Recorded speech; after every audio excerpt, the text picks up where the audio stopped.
Budget ವಿಶೇಷ ಕಾರ್ಯಕ್ರಮಕ್ಕೆ ಮತ್ತೊಮ್ಮೆ ಸ್ವಾಗತ ವೀಕ್ಷಕರೇ. ಈಗಾಗಲೇ ಒಂದಷ್ಟು ನಾವು ಚರ್ಚೆ ಮಾಡ್ತಾಯಿದ್ವಿ ಈ ಬಜೆಟ್ನಲ್ಲಿ ಏನಿತ್ತು ಅಂತ ಅನ್ನೋದ್ರ ಬಗೆಗೆ. ಎಸ್ ಸರ್, ನಾವು ಮಾತಾಡ್ತಾ ಇದ್ದೀವಿ. ನನಗೆ ಈಗ ಕೇಳಬೇಕಾಗಿರುವಂಥದ್ದು, ಬ್ಲ್ಯಾಕ್ ಮನಿ ಬಗ್ಗೆ ಆರಂಭದಲ್ಲೇ BJP ಮಾತಾಡ್ತಾ ಇತ್ತು.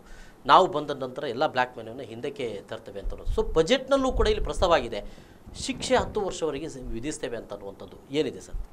The black money, the moment they came to power, they got the SIT probe for all the black money which is stashed outside. It's a lengthy process. Between the countries, treaties and all, it's a big lengthy process. ಅದು ಅಷ್ಟು ಬೇಗ ಬರುವಂಥದ್ದಲ್ಲ. ಪ್ರಯತ್ನ ಮಾಡ್ತಾ ಇದ್ದಾರೆ. ಆದರೆ ಈ ಬಜೆಟ್ನಲ್ಲಿ ಅವರು ಒಂದು ಒಳ್ಳೆ ಇದು ಕೊಟ್ಟಿದ್ದಾರೆ. ಅಂದರೆ any property of anybody which is stashed outside the country and not declared in his income, and if it comes to know to the government, and he can be penalized and kept behind bars for 10 years. And it is a non-bailable offense straight away. Yes. 10 ವರ್ಷಕ್ಕೆ they can put him behind the bars if any property purchased outside. ಮುಂದೆ ಮತ್ತೆ ನಾನು ನಿಮ್ಮಿಂದ ನಿರೀಕ್ಷೆ ಮಾಡ್ತೇನೆ ಅದರ ಆನ್ಸರನ್ನು. S, Naveen Mangaluru ಅವರು ನಮ್ಮ ಜೊತೆ ಮಾತಾಡ್ತಾ ಇದ್ದಾರೆ. ನವೀನ್ ಮಂಗಳೂರು ಅವರೇ, ಮಾತಾಡಿ. ನವೀನ್, ನಿಮ್ಮ ಅಭಿಪ್ರಾಯ ತಿಳಿಸಿ. ಏನು ಅನಿಸ್ತದೆ ಬಜೆಟ್ ಬಗ್ಗೆ? ನಿಮ್ಮ ಅಭಿಪ್ರಾಯಗಳೇನು? ಬಜೆಟ್ ಬಗ್ಗೆ ಹೇಳ್ಬೇಕಾದ್ರೆ ಬಜೆಟ್ ಎಲ್ಲ ಬಂದಿದೆ. ಈಗ ಆದಾಯ ತೆರಿಗೆದವರಿಗೆ, ಯಾವುದೇ ಒಂದು ಸಾಮಾನ್ಯ ವರ್ಗದವರಿಗೆ ಯಾವುದೇ ಬಗ್ಗೆ ಒಂದು ಇದು ಬೆನಿಫಿಟ್ ಕೊಡ್ಲಿಲ್ಲ. ಅದು ಎಲ್ರಿಗೂ ಒಂದು ಸ್ವಲ್ಪ ದುಃಖ ಆಗಿರ್ಬೋದು, ಹೌದಲ್ವಾ? ಅದು ಮೈನ್ ಈ ಒಂದು. ಮತ್ತೆ ಇವರು ಹೇಳ್ತಾರಲ್ಲ, ಹಣ್ಣು ಹಂಪಲಿಕೆ ಮೇಲೆ ಎಂತದ್ದು ತೆರಿಗೆ ವಿನಾಯಿತಿ, ಅದು ಅಲ್ಲಿ ಎಫೆಕ್ಟ್ ಆಯ್ತು ಅಂದ್ರೆ ದೇವರಿಗೆ ಗೊತ್ತು. ಮತ್ತೆ ಹೇಳ್ತಾರೆ ಚರ್ಮದ್ದು ಅಂತ ಹೇಳ್ತಾರೆ, 1,000 ಚರ್ಮಕ್ಕಿಂತ ಮೆಟ್ಟು ಹೇಳ್ತಾರೆ. 1,000ಕ್ಕಿಂತ ಮೆಟ್ಟು ತೆಗೆದುಕೊಳ್ಳೋದು ಶ್ರೀಮಂತ ವರ್ಗದವರೇ ತೆಗೆದುಕೊಳ್ಳೋದು. ಅದು ಇಫೆಕ್ಟ್ ಆಗಿದ್ದಾರೆ. 500ಕ್ಕಿಂತ ಆದ್ರೂ ಸ್ವಲ್ಪ ಬಡವರು ತೆಗೆದುಕೊಳ್ಳೋದು. 500-600 ರೂಪಾಯಿ ಮೆಟ್ಟಿನ ಸ್ವಲ್ಪ ಆದ್ರೆ ಕಮ್ಮಿ. ನಾವು ಹೋದ್ರೆ ಅಂಗಡಿಗೆ ಹೋದ್ರೆ ಅದು ಟ್ಯಾಕ್ಸ್ ಇಲ್ಲಿ ಇರ್ತದೆ. ಟ್ಯಾಕ್ಸ್ ಇಲ್ಲದೆ ಎಷ್ಟು ಬಿಲ್ ಕೊಡ್ತಾರೆ? ಅದು ಹೇಳಿದ್ರೆ 300-500 ಹೇಳ್ತಾರೆ. ಅವ್ರು ಹೇಳಿದ್ರೆ ಕೊಡ್ಬೇಕಿದೆ. ಈಗ ತರಕಾರಿ ಇಳಿಕೆ ಅಂದ್ರೆ ಅದು ಇಫೆಕ್ಟ್ ಎಲ್ಲಿ ಉಂಟು? ಸರ್ಕಾರಕ್ಕೆ ಹೇಳಿದ್ರೆ ರೇಟ್ ಕೊಡ್ಬೇಕು. ನಾವೀಗ ಬೆಂಡೆಗೆ 50-60 ಬೇಕಾದ್ರೆ ಇದ್ಕೊಂಡೋಗಿ ಇಲ್ಲದ್ರೆ ಬೇಡ ಹೇಳ್ತಾರೆ. ಅದ್ರ ಇಫೆಕ್ಟ್ ಇಲ್ಲಿ. ಈಗ ಟೊಮೆಟೊ ಕಮ್ಮಿ ಅಂತ ಹೇಳ್ತಾರೆ ಅಲ್ವಾ? ಅದು ಜನಸಾಮಾನ್ಯದವರಿಗೆ ಇದು ಭಾರಿ ಇಫೆಕ್ಟ್ ಉಂಟು. ಈಗ ಫಾರ್ ಎಕ್ಸಾಂಪಲ್, ಈಗ 5,000ಕ್ಕಿಂತ 10,000ಕ್ಕಿಂತ ಸಂಬಳದವರು ಇದ್ದಾರೆ. ಅವರು ಬಾಡಿಗೆ ಮನೆ ಇದ್ದು ಅವರ ಬಗ್ಗೆ ಒಂದು ಕೋಟೆ ಅಂತ ಜನರು ಪಬ್ಲಿಕ್ ಓಪನ್ ಆಗಿ ರಸ್ತೆಯಲ್ಲಿ ಕೇಳಿ ಆಗ ಹೇಳ್ತಾರೆ ನೋಡಿ ಇದ್ರ ಬಗ್ಗೆ, ಬಜೆಟ್ ಇದ್ ಬಗ್ಗೆ. ಹೌದಲ್ವಾ? ಬಡ ಸಾಮಾನ್ಯರ ಮನೆಗೆ ಹೋಗಿ ಹೇಳ್ಬೇಕು ಇದು ಬಜೆಟ್ ಬಗ್ಗೆ ನಿಮ್ಗೆ ಏನಂತ ಕೇಳ್ಬೇಕು. ಆಗ ಗೊತ್ತಾಗ್ತದೆ ಅಲ್ವಾ? ಒಬ್ಬೊಬ್ಬರು ಕೇಳ್ಬೇಕು. ಈಗ ನೋಡಿ, ಒಬ್ಬ ಮನೆಯಲ್ಲಿ ಯಾರಾದ್ರೂ ಇದ್ರೆ ಅವ ಎಲ್ಲಿಯಾದ್ರೂ ಇದಾದ್ರೆ ಮತ್ತೆ ಬದುಕುದೇ ಕಷ್ಟ ಆಗಿದೆ ಈಗ ಅಲ್ವಾ? ಅವನೇ ಒಬ್ಬ ಮುಂಚೆ ಅಲ್ಲ, ಒಬ್ಬ ದುಡಿಯೋ 10 ಮಂದಿ ಸಾಕ್ಬೋದಿತ್ತು. ಈಗೆಲ್ಲ ಭಾರಿ ಕಷ್ಟ ಉಂಟು ದುಡಿಮೆಯಲ್ಲಿ. ಈಗ ನೋಡಿ ಎಲ್ಲದರಲ್ಲಿ ನೀವು ಹೇಳುದು ಈ ಬಜೆಟ್ಗಳು ಸಾಮಾನ್ಯ ಮನುಷ್ಯನ ಬದುಕನ್ನು ಏನು ಸರಿ ಮಾಡಲಾರ. ಸಾಮಾನ್ಯರಿಗೆ ಯಾರು ಬಡವಾಗಿ ಇರ್ತಾನೆ, ಶ್ರೀಮಂತ ಇಲ್ಲಿ ಇಂಡಿಯಾದಲ್ಲಿ ಬಡವನಾಗಿ ಇರ್ತಾನೆ. ಅದು ಭಾರಿ ಕಷ್ಟ. ಈಗ ನೋಡಿ ಫಾರ್ ಎಕ್ಸಾಂಪಲ್, ಈಗ ನಿನ್ನ ರೈಲ್ವೆ ಬಜೆಟ್ ಸಮಯಾವಕಾಶ ಬಹಳ ಕಡಿಮೆ ಇದೆ ನವೀನ್ ರೇ. ಸಮಯಾವಕಾಶ ಬಹಳ ಕಡಿಮೆ ಇದೆ. ಅಂತೂ ನಿಮ್ಮ ಒಟ್ಟು ಅಭಿಪ್ರಾಯ ಏನಂತ ಗೊತ್ತಾಯ್ತು. ಜನಸಾಮಾನ್ಯರಿಗೆ ಈ ಬಜೆಟ್ ಏನು ಮಾಡಲಾರು. ಎಸ್ ನವೀನ್, ಧನ್ಯವಾದಗಳು. ಎಸ್, ಈಗ ಅವರು ಹೇಳುವಂಥದ್ದು ಈ ಬಜೆಟ್ಗಳು ಜನಸಾಮಾನ್ಯರಿಗೆ ಅರ್ಥ ಆಗುವುದಿಲ್ಲ, ಅವರಿಗೆ ಮುಟ್ಟುವುದೂ ಇಲ್ಲ ಅಂತ ಅನ್ನುವಂಥದ್ದು. ಏನು ಹೇಳ್ಬೋದು ಅಂತ ಇದ್ರ ಬಗ್ಗೆ? ಅದೇ, if a common man if looks at the budget ನೋಡುವಾಗ ನನಗೆ ಏನಿಲ್ಲ ಅಂತ ಹೇಳಿ ಖಂಡಿತ ಕಾಣುವಂಥದ್ದು. ಯಾಕಂದರೆ ಬಜೆಟ್ ಈಸ್ ಆ್ಯಕ್ಚುಲಿ ಆಯವ್ಯಯ.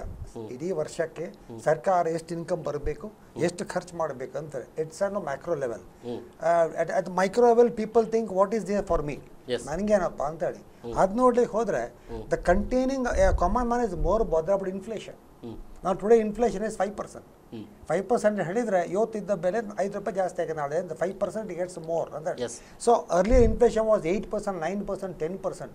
Now it has come to 5%. So that is the biggest beneficiary a common man gets, which he can see it in the market when he goes to the market. A common man is bothered only about ಅವನಿಗೆ ಬೇಳೆ ಎಷ್ಟು rate, vegetable ಎಷ್ಟು rate, ಅಷ್ಟೇ is bothered. ಮಾರ್ಕೆಟ್ಗೆ ಹೋದಾಗ ಈ ರೇಟ್ಗಳು ಏರಿಕೆ ಇಳಿಕೆ ಅಷ್ಟೇ ಗೊತ್ತಾಗೋದಿಲ್ಲ. I think what do you say, Nigam? I think yes, ಏನು ಹೇಳ್ತೀರಿ ಸರ್? ಆದರೆ ಕಾಮನ್ ಮ್ಯಾನ್ ಈ ರೀತಿಯಾಗಿ ಥಿಂಕ್ ಮಾಡ್ತಾರೆ ಅಂತ ಅನ್ನುವಂಥದ್ದು ಕರೆಕ್ಟ್. ನಾವೆಲ್ಲರೂ ಅಂತ ಹಾಗೆ ಥಿಂಕ್ ಮಾಡ್ತೀವಿ. ನಮಗೆ ಎಂತ ಉಂಟು, ಇಂಡಸ್ಟ್ರಿಗೆ ಎಂತ ಉಂಟು, ಕಾಮನ್ ಮ್ಯಾನಿಗೆ ಎಂತ ಉಂಟು ಅಂದರೆ he is trying to satisfy everybody. The common man who has given the vote to their party, they are trying to satisfy that.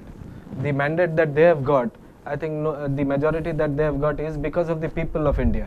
And people of India have the right to ask, and what Mr. Naveen has asked is correct, and I think the government should look into this very seriously. Yes. Sir, ಇನ್ನೊಂದು ಬೇನಾಮಿ transactions bill ಏನಿದು? ಭಾಳ ಬಹುಶಃ ಹೊಸ ಒಂದು ಶಬ್ದವನ್ನು Yeah, ಕೇಳ್ತಾ this is a new kind of bill he wants to get called Benami transaction bill anteli. Probably we have to get more information on that. But at the outset, it looks like more it is on the real estate matter because in India we have two economy. The one is the white economy and we call the black economy. And this is more prevalent in the real estate sector. Black money is one of the biggest in the real estate sector. Probably government wants that to be curbed. Because ಅದರಿಂದ ಈಗ ಒಂದು 10 ರೂಪಾಯಿದು ಸಾಮಾನು 6 ರೂಪಾಯಿ register ಆಗುತ್ತೆ ಮಾರ್ಕೆಟಲ್ಲಿ. S 4 ರೂಪಾಯಿ register ಚಲಾವಣೆ ಬರೋದು ಹಣ. Yes So government has stamp duty, neither government gets capital gains anyway, and that money goes to the market straight away. And ಅದು ಮೇನ್ ಸ್ಟ್ರೀಮ್ ಬರ್ತಾ ಇಲ್ಲ, ಅದರಿಂದ ಗೌರ್ಮೆಂಟಿಗೆ ಆದಾಯ ಬರ್ತಾ ಇಲ್ಲ. And because of that there is inflation. So rupee card ಅನ್ನು ಕೂಡ ಈ ಹಿನ್ನೆಲೆಯಲ್ಲಿ Yeah, and because of that, the idea of I think last time from Pune man had come, he said a cashless society antali. In the next 10 years, he wants to look at a cashless because that's the only way we can curb black money and inflation is a cashless society.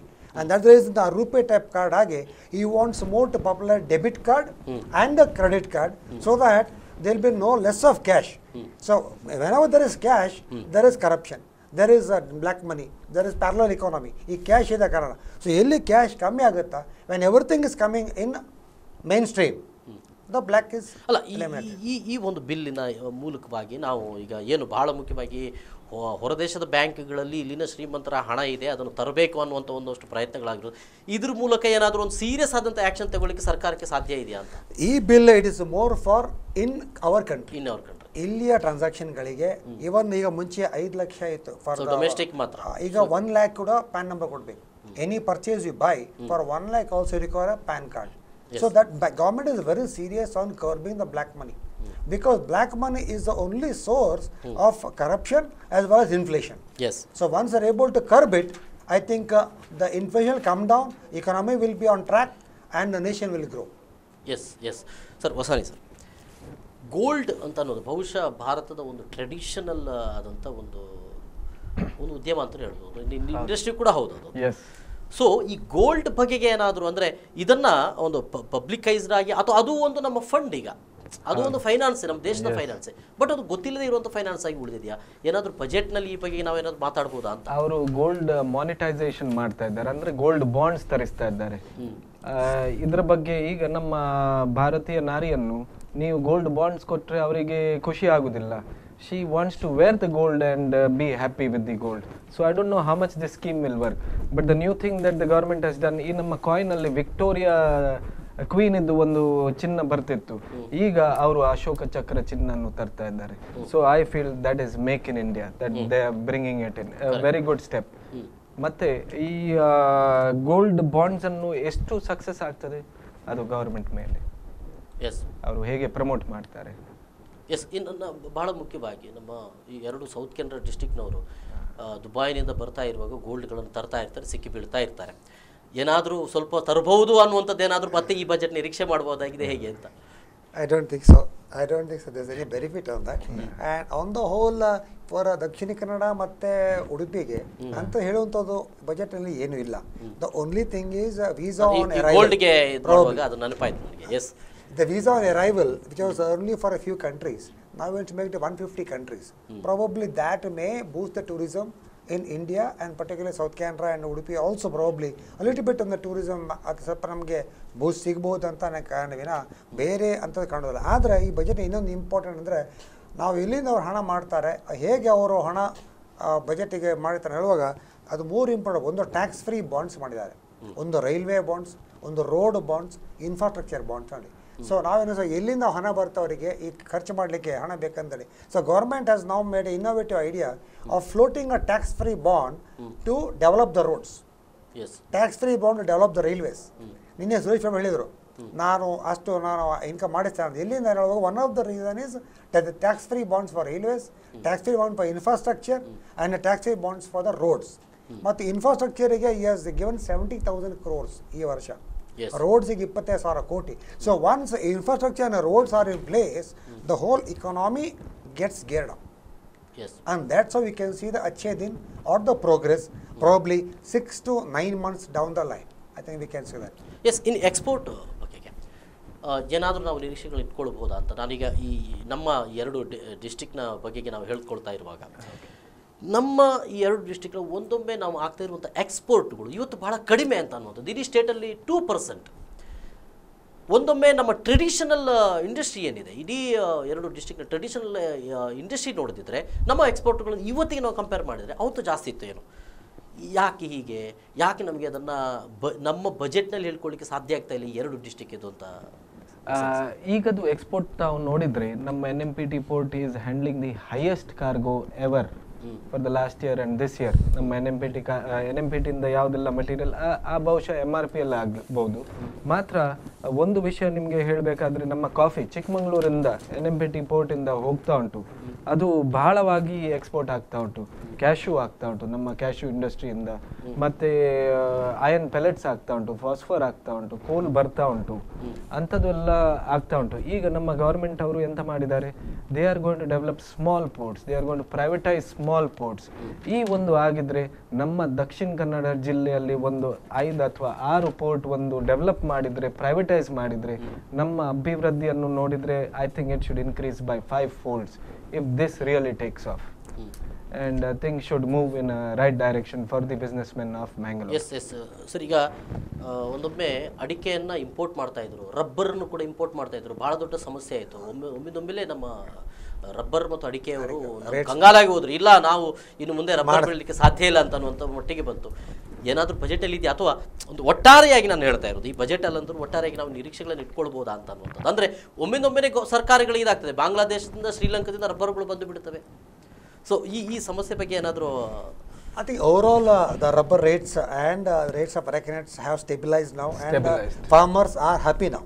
Yes. Compared to the ಮುಂಚೆ ನೋಡಿದರೆ ಇವತ್ತು I can 200 and I think 200 odd is ಅದೇ make in India ಅಂತ ಬರುವಾಗ ಒಮ್ಮಿಂದೊಮ್ಮೆಲೆ ಬಹುಶಃ ಇದು ಕಡಿಮೆ ಆಗಬೇಕು, ನಮ್ಮ ಇಂಪೋರ್ಟ್ಗಳು ಕಡಿಮೆ ಆಗಬೇಕು, ಯಾವುದು ಇದೆಯಾ ಅದು ನಮ್ಗೆ ಯಾಕೆ ಇಂಪೋರ್ಟ್ ಆಗಬೇಕು ಅಂತ ಅನ್ನುವಂಥದ್ದು. ಸೊ ಅದನ್ನು ನಾವು ಎಕ್ಸ್ಪೋರ್ಟ್ ಮಾಡುವ ಪರಿಸ್ಥಿತಿಗೆ ಬರಬೇಕು. ಬಟ್ ಇಂಪೋರ್ಟ್ ಮಾಡುವಂಥದ್ದು ಹಿನ್ನೆಲೆಯಲ್ಲಿ ಸರ್ಕಾರದ ಯಾಕೆ ಹಾಗೆ ಮಾಡ್ತಾ ಇದೆ ಅಂತ. ನಮ್ಮಲ್ಲಿ ಇದೆ, ನಮ್ಮ ರಬ್ಬರ್ ಇದೆ, ಕೆಲವೊಮ್ಮೆ ಗೋಧಿ ಇದೆ, ಗೋಧಿ ಇದ್ರೂ ಕೂಡ ಮತ್ತೆ ನಾವು ಅದನ್ನು ಇಂಪೋರ್ಟ್ ಮಾಡ್ಕೊಳ್ತಾ ಇದ್ದೇವೆ ಅಂತ ಅನ್ನುವಂಥದ್ದು. ಇದು ಏನು ಅಂತ ಅಲ್ಲ, ಇದಕ್ಕೆ ಏನು ಆರ್ಥಿಕತೆ? The main problem here is storage facility.